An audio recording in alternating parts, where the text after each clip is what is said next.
and welcome back to Stories on the Square, where today we'll be reading a story called Wally McDoodle, My Life as a Smashed Burrito with Extra Hot Sauce. Chapter 1. Just for starters. Don't get me wrong, Camp Waka Waka wasn't the worst experience I've ever had. I mean, when you're the shortest kid in sixth grade, forced to wear Woody Allen glasses all your life, and basically serve as the old school punching bag, you've got lots of bad experiences to choose from.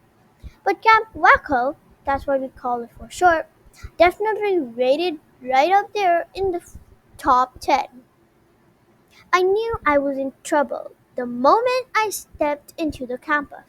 Of course, it was full of the usual screaming crazies. No surprise there.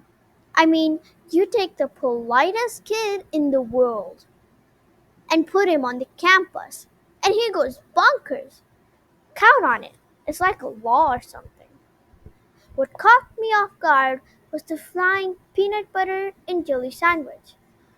Open faced, of course, I tried to gut, but I was too late. Thwack! Right in the old kisser. Fortunately, the jelly was great, my favorite, and by the gentle aroma of freshly baked peanuts, I knew the peanut butter had to be Skippy. Another lucky break. What was not lucky was that it completely covered my glasses. I couldn't see a thing. Before I knew it, the bus ground into gear and lurched forward. Everyone cheered. Well, almost everyone. I was busy stumbling down the aisle at record speed. Of course, there were the usual smooth move, Dork Brett, and way to go, McDoodle, as I tumbled past, with a comfort to hear familiar voices in the times of trouble. Then I got lucky.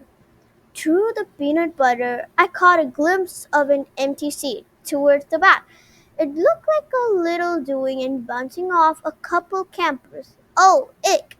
Get away, geek! More of my old school chums, but I finally managed to crash into the empty seat. Whew! Safe at last. Well, not exactly. As I peeled the bread off my face and removed my glasses, I noticed the whole bus has grown very quiet. I quickly scraped the peanut butter and jelly junk off my glasses and into my hands. Then I pushed my glasses back on. I wish I hadn't. The first thing I noticed was that all eyes were on me. The second thing I noticed was a thick, crackling voice. A voice that sounded it ate gravel for lunch, then washed it down with a box of thumbtacks. That, but that was nothing compared to the third thing I noticed. The fearsome, gravely voice was directed at me. "You're sitting in my seat." I turned to see who was talking. Another mistake. Sometimes, if you're going to die, it's best not to know the details. But by recognizing the kid's face and noticing the size of his bicep, I only knew the who. I knew the how. It was Gary the gorilla. He hated that name.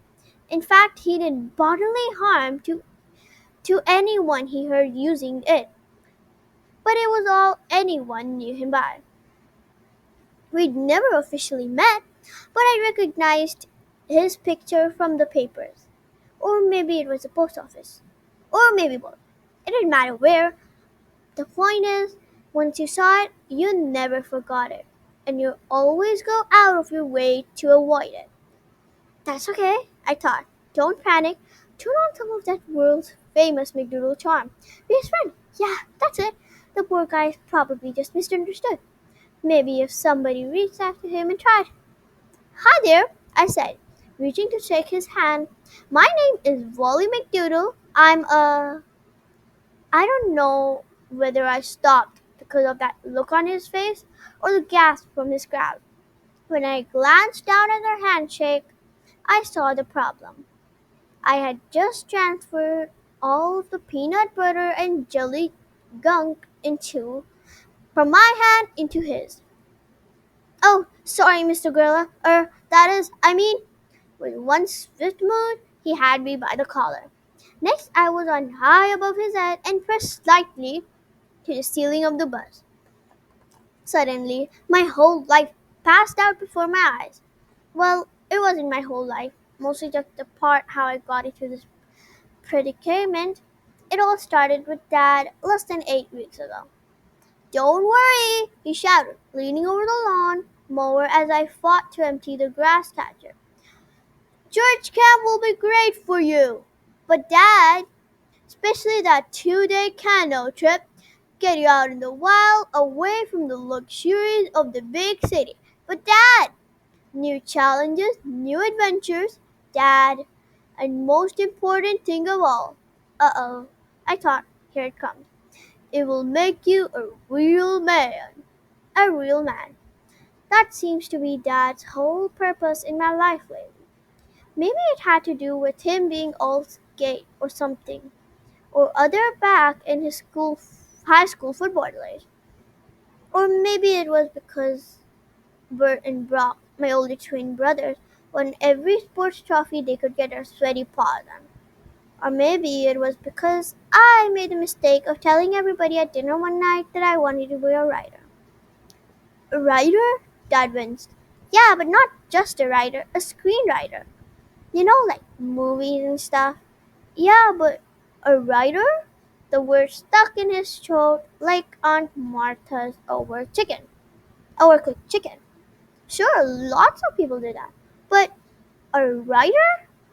Less than 4 weeks later, the brochure from Camp Waco mysteriously showed up on my dresser.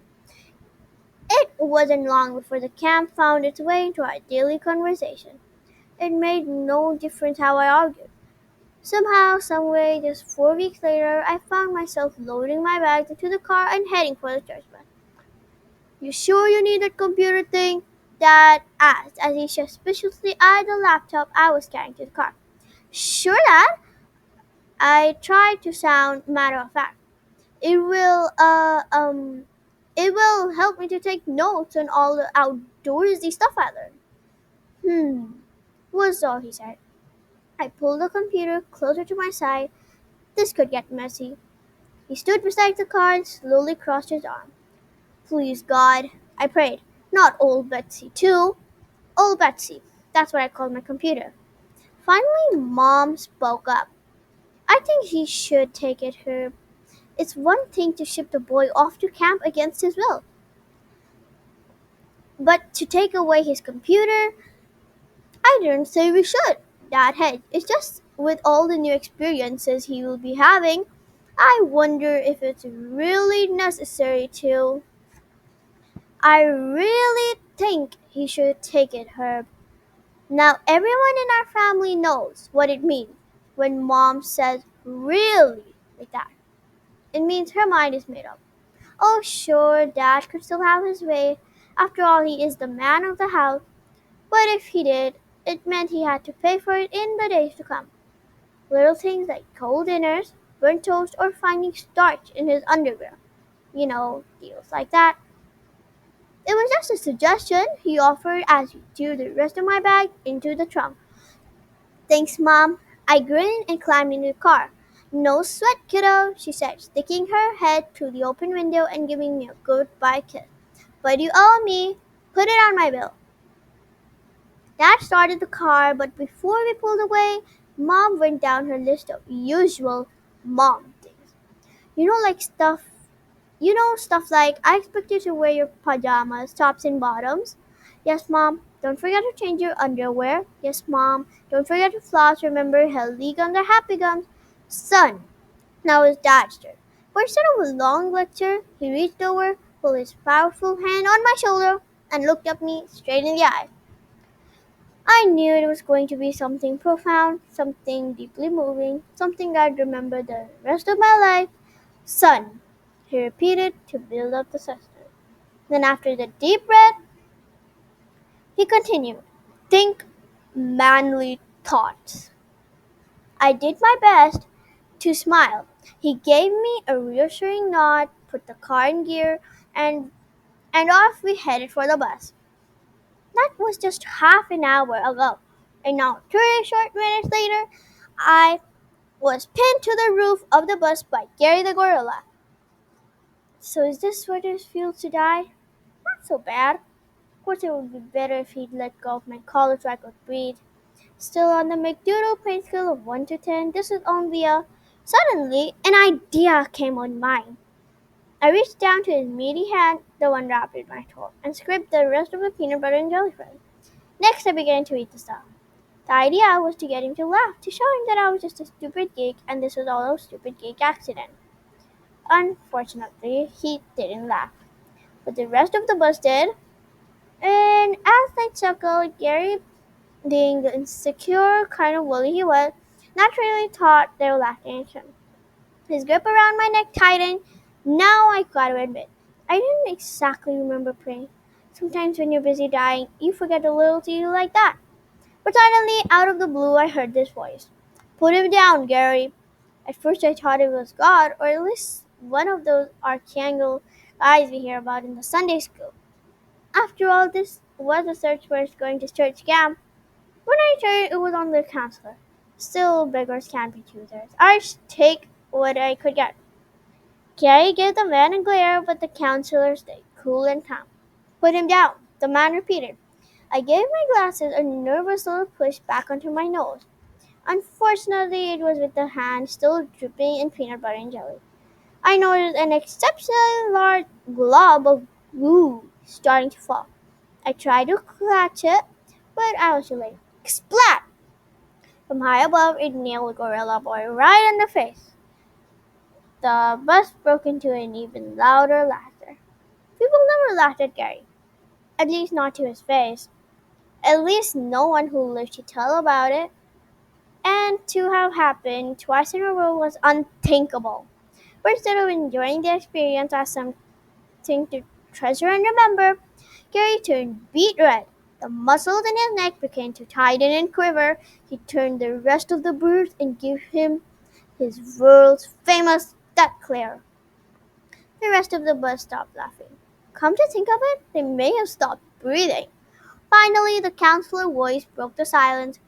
It's the last time I'm telling you. Gary, put him down.